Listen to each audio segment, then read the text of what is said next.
창세기 1장 5절 빛을 낮이라 칭하시고 어두움을 밤이라 칭하시니라. 저녁이 되며 아침이 되니 이는 첫째 날이니라. ויקרא אלוהים לאור יום ולחושך קרא לילה ויהי ערב ויהי בוקר יום אחד. 네, 빛을 낮이라고 칭하시고 어두움을 밤이라고 하신 이유를 예수님께서는 요한복음 9장 4절과 5절에서 말씀하신 것을 지난 시간에 우리 말씀을 들었습니다. 4절과 5절에 보면 때가 아직 낮임에 나를 보내신 이의 일을 우리가 하여야 하리라. 밤이 오리니 그때는 아무도 일할 수 없느니라. 내가 세상에 있는 동안에는 세상의 빛이로라. 이렇게 말씀합니다. 주님께서 세상에 계시는 동안에는 주님이 세상의 빛이시기 때문에 빛이신 주께서 계시는 동안을 낮이라고 하는 겁니다. 오늘 창세기 1장 5절을 보면 저녁이 되며 아침이 되니 이는 첫째 날이니라 라고 했는데 이 첫째 날을 욤 리숀, the first day라고 쓰지 않고요. 하나의 날, 욤 에하드 이렇게 기수로 기록하고 있습니다. 그래서 오늘은 성경에서 처음부터 끝까지 주님께서 왜 하나만을 말씀하시는가, 왜 그렇게 하나를 강조하시는지 그 하나에 대해서 살펴보겠습니다. 성경이 다 번역이 되어 있는 거죠. 그래서 이 번역판들을 보면 공동 번역이나 표준 새 번역, 또 ASB, NASB, RSV 이러한 성경들은 첫째 날로 번역하지 않고 하루라고 번역을 했습니다. 이것을 학자들은 저녁이 되고 아침이 되니 이것이 하루다라고 번역을 하면서 둘째 날부터는 서수로 쓰면서 유독 첫째 날만 하나라는 기수로 쓰고 있기 때문에 이것을 하루라는 시간을 사람들에게 알려주시기 위해서 하나라고 쓰여진 것일 거다 이렇게 보는 견해가 많습니다. 특히 대제사장이 입는 에봇이 있죠. 그 에봇에는 이스라엘의 12지파를 상징하는 12보석을 달 때에 그 보석을 3개씩 4줄로 달았습니다.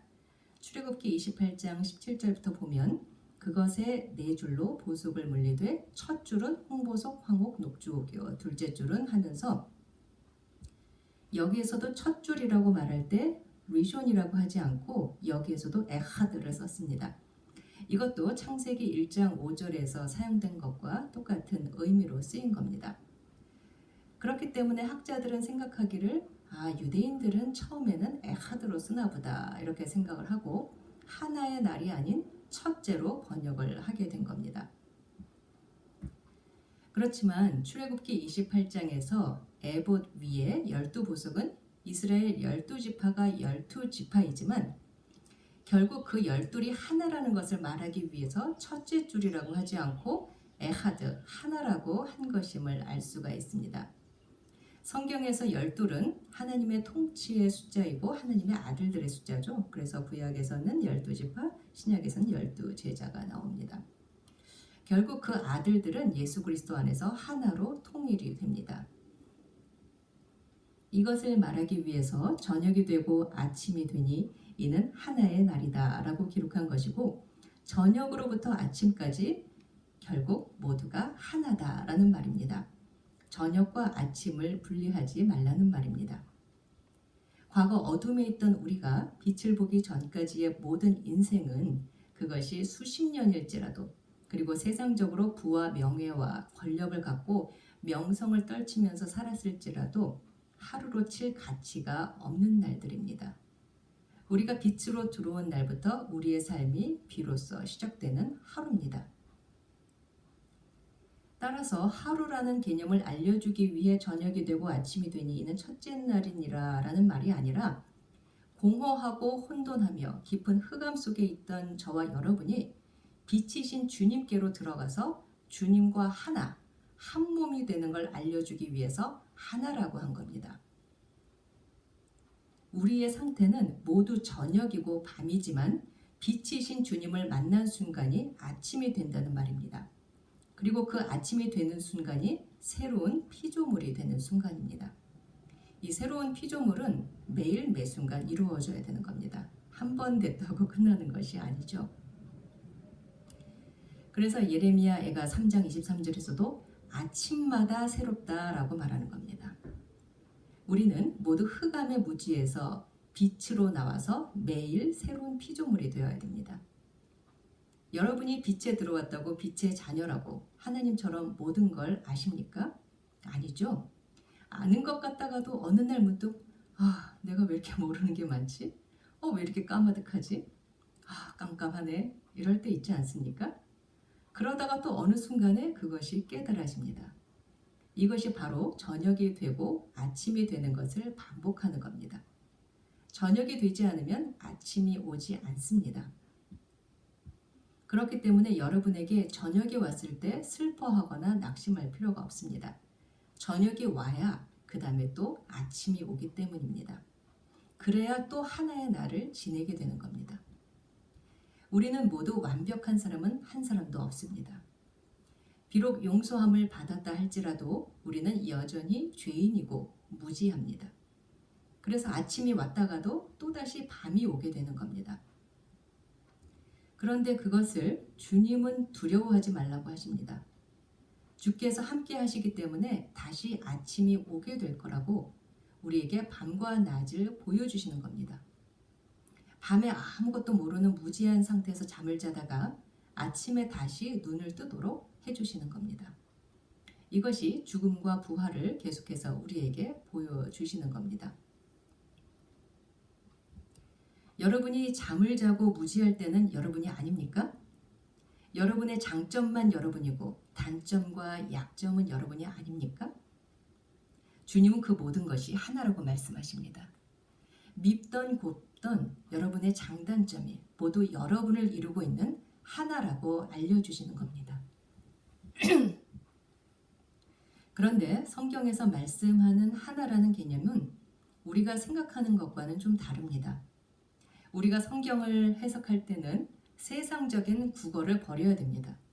우리가 알고 있는 국어에서 말하는 단어의 뜻과 성경에서 말씀하는 용어는 엄청 다른 게 많습니다. 한 가지만 더 예를 든다면 창세기 2장 11절 이하를 보면 에덴에서 흘러나오는 강에 대해서 기록을 하고 있죠. 거기 보면 첫째 이름은 비손이라고 하는데요. 여기에도 역시 첫째라는 단어를 리숀이라고 하지 않고 하나라는 뜻의 에하드로 쓰였습니다. 쉔, 하, 에하드, 비숀 이렇게 쓰였습니다. 결국 그 강들도 여러 강이지만 하나라는 말입니다. 하나라는 히브리어 에하드는 기수로서의 하나의 뜻도 있지만 여럿이 하나가 된 상태를 말하기도 합니다. 그래서 저녁과 아침이 하나라는 말입니다. 저녁과 아침, 어둠과 빛이 결국은 하나라는 겁니다. 그런데 어떻게 어둠과 빛이 하나라고 말할 수 있겠습니까? 그것은 창조주 하나님 안에서만 가능한 일입니다. 우리는 자꾸만 어둠과 빛, 선과 악을 나누려고 하지만 즉 선악지식나무를 자꾸 따먹으려고 하는데 주님은 그렇게 하지 말라고 하십니다. 그것은 죽음이라고 합니다. 주님은 구별하고 분별하라고 하시는 것이지 나누라고 하지 않으십니다. 왜냐하면 우리도 늘 저녁이 오고 그 다음에 아침이 오는 것을 반복하기 때문입니다. 그래서 전도서 7장 14절에서 형통한 날에는 기뻐하고 곤고할 때는 생각하라고 하신 겁니다. 무지의 잠에서 깨달은 아침이 왔을 때는 기뻐하고 생각이 어두워지고 혼돈 가운데 빠지면 생각하라는 말입니다. 그것이 우리의 인생이라는 거죠. 그리고 그러한 인생을 영원한 빛 가운데서 더 이상 헤매지 않고 기쁘게 살아갈 수 있는 것은 오직 그리스도 안에 거할 때만 가능하다는 걸 말씀하시기 위해서 우리의 머리를 베고 목베임을 당하고 그리스도가 우리의 머리가 되라는 겁니다. 그런데 계시록에서 목베임을 당한 자들이 첫째 부활에 참여한다니까 다들 중동에 가서 목베임 당해서 순교당하겠다 그러죠. 얼마나 어리석은지 모릅니다. 그러면 십자가에서 죽은 사람은 첫째 부활에 참여하지 못합니까? 제발 좀 그러한 머리부터 베시고 그리스도로 머리를 삼으시기 바랍니다. 생각하라는 것이 이렇게 우리의 머리로 생각하라는 말이 아닙니다. 우리의 머리에서 나오는 생각은 다 잘못되고 거짓되고 주님을 절대로 기쁘시게 할 수 없는 것들입니다. 그래서 여러분의 목을 베고 그 자리에 주님을 모시라는 겁니다. 오죽하면 주님께서 내가 머리 둘 곳이 없다라고 하십니까? 그것이 집이 없다라는 말이 아니에요. 예수님을 머리로 모신 그러한 성전이 없다라는 말입니다.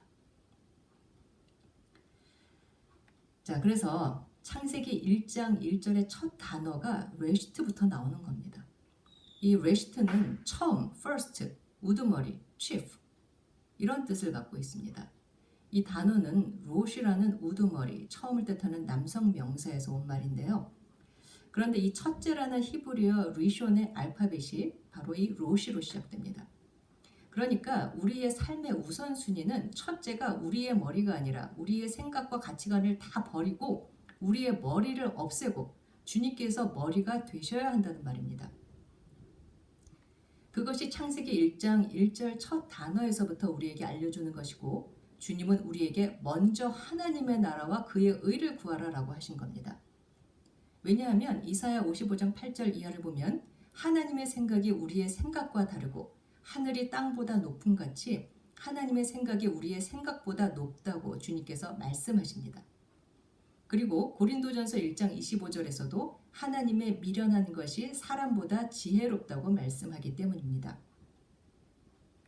따라서 하나가 되되 그리스도가 머리가 된 하나여야만 합니다.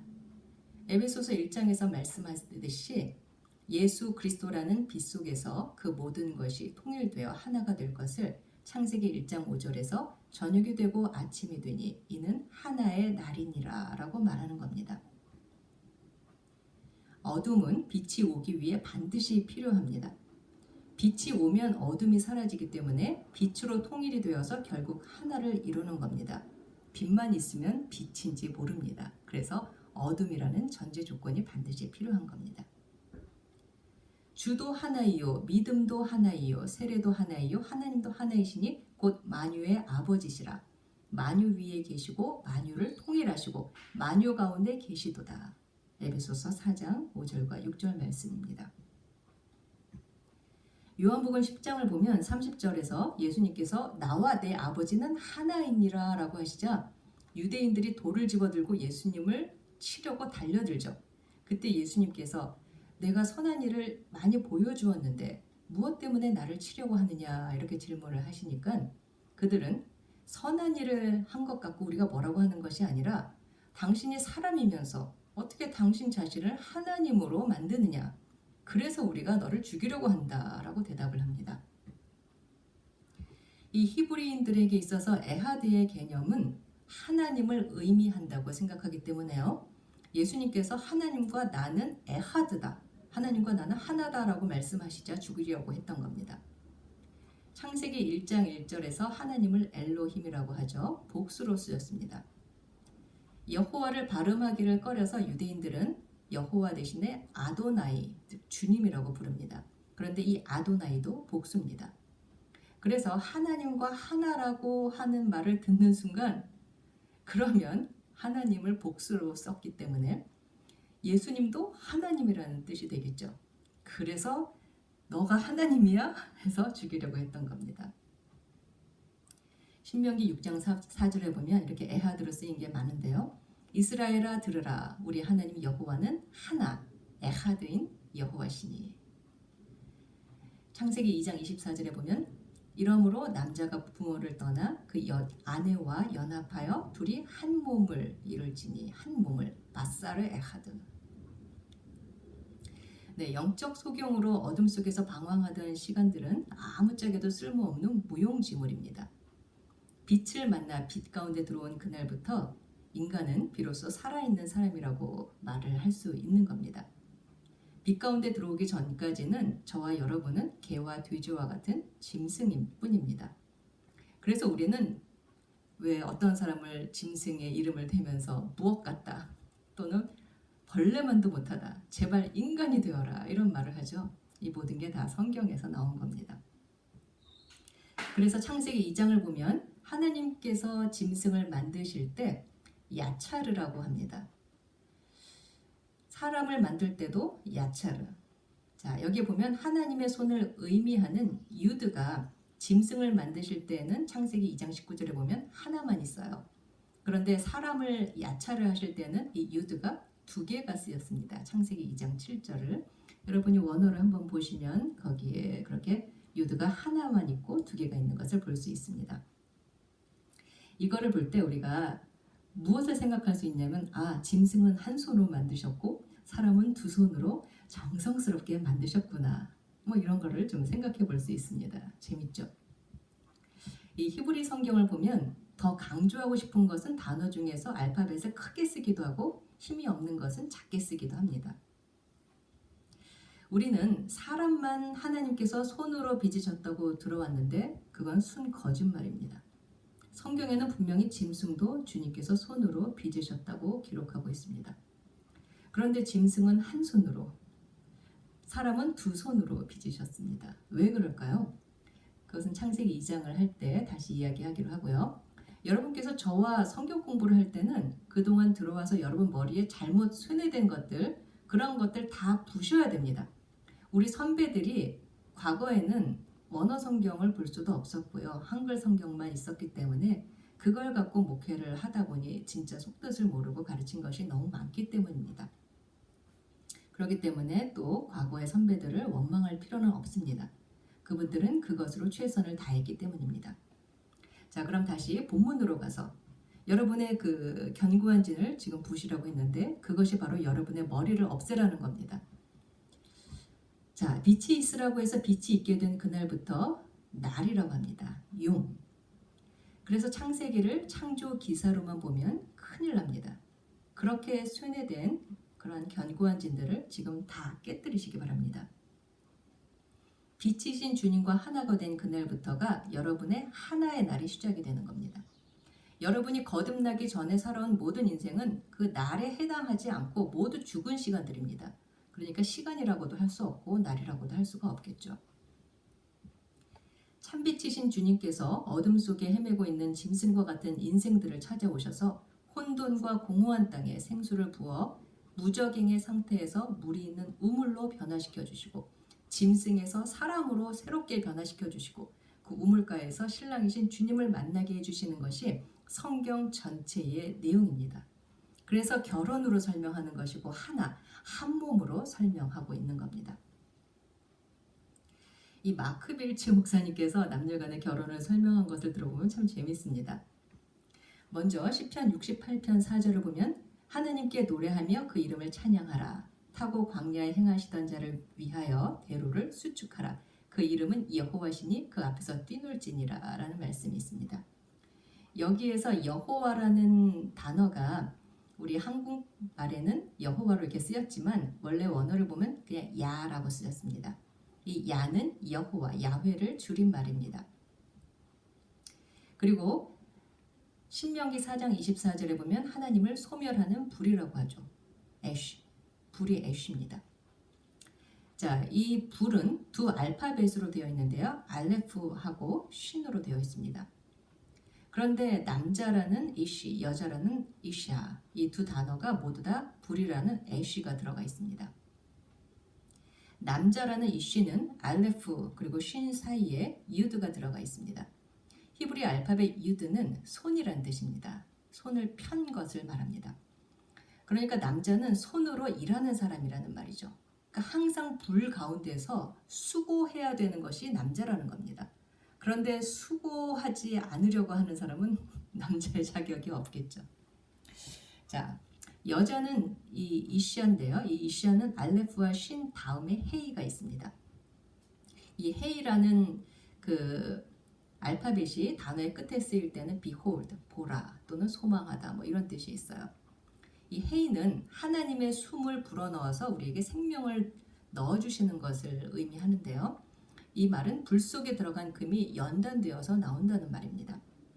이 남자와 여자, 이쉬와 이샤가 결혼을 하면 불이신 여호와, 아까 야라 그랬죠? 이 불이신 여호와를 빼면 남자에게서는 유드, 여자에게서는 헤이가 남습니다.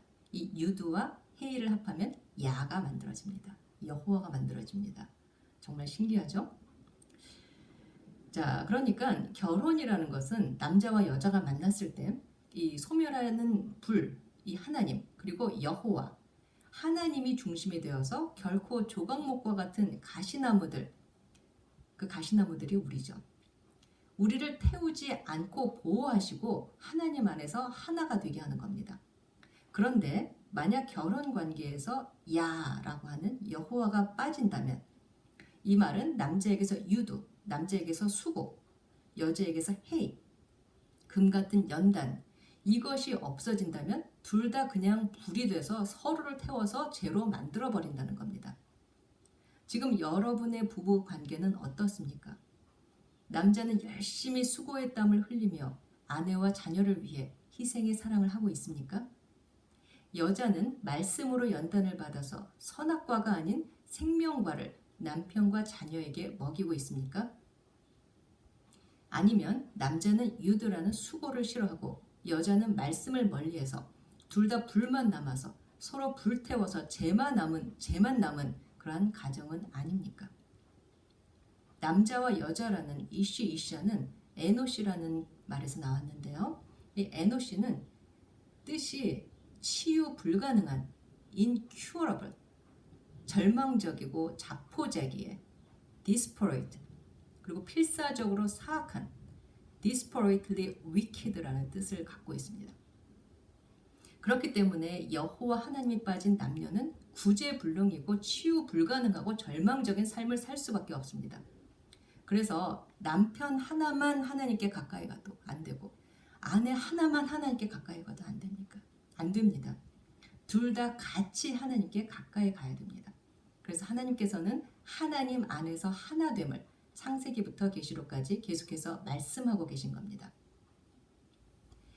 믿음을 히브리어로는 에무나라고 하는데요. 이 에무나는 동사 아만에서 유래한 여성 명사입니다. 이 말은 한 공동체와 연합된 상태를 말합니다.